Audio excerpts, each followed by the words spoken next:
Hi everybody, I'm Reverend Jim Keat, the digital minister at the Riverside Church, and this is The Word Made Fresh, the weekly video Bible study and sermon prep show resource thing where we talk about an upcoming lectionary passage and then you can, comment in the comments, take ideas for whatever you need.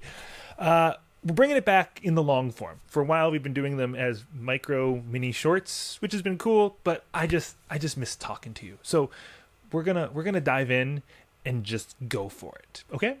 Okay, this week we are looking at the gospel text, Mark chapter 13, verses 1 through 8. Now, we're going to specifically focus on one particular verse, but let's start by just giving a little bit of what's going on in this passage. This is what's known as the little apocalypse. It's the Gospel of Mark, which is the first gospel to have been written, the earliest gospel we have on record. And this is the part of the gospel where we get some apocalyptic literature, a little eschatology. Ooh, big words. Now, a lot of times people kind of get scared or all sorts of feelings around apocalyptic literature and eschatology and the whole book of Revelation thing, like the world is ending or something. But I think we need to understand what apocalyptic literature is. It's a genre of writing. It's a style. I like to think of it kind of like science fiction in our current world. Here's some good science fiction in case you need a recommendation. You see, apocalyptic literature uses images of the future to talk about the present, which is what science fiction is doing as well. Science fiction uses these concepts and ideas of the future to really be a commentary on what's happening right now. Apocalyptic literature isn't so much about predicting the future as it is commentating on the present. So when you read this section, Mark chapter 13, verses 1 through 8, the little apocalypse, and you hear Jesus talking about things that sound like, end times stuff, well, we got to put ourselves in the context of the genre and recognize he's commenting on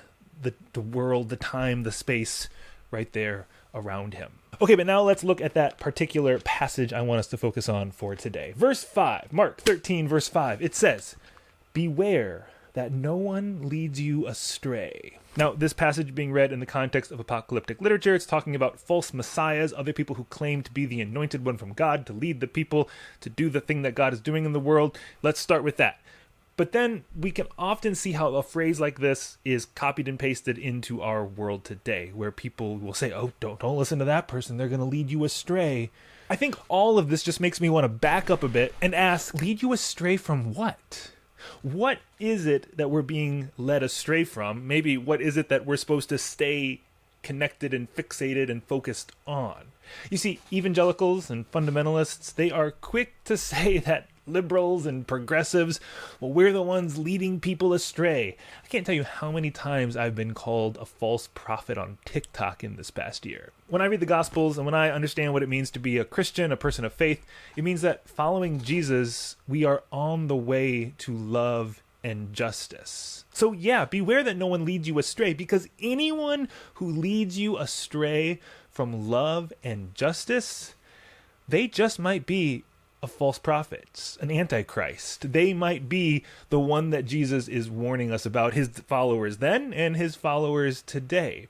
So if you see someone in the world and they compel you to live a life of love and justice, I'd say you keep following them. But anyone who creates an us-them dichotomy, an in-out, a we're right, you're wrong, a judgmental exclusion, well, beware that no one leads you astray. What about you? What do you think of when you see the phrase, beware that no one leads you astray? And then what do you think about, apocalyptic literature and all that good stuff? What are your experiences with it? What comes to mind? What's the invisible baggage that you're always carrying around with a loaded term like that? Leave a comment, let us know, and let's pick up the conversation in the comments. See you next week.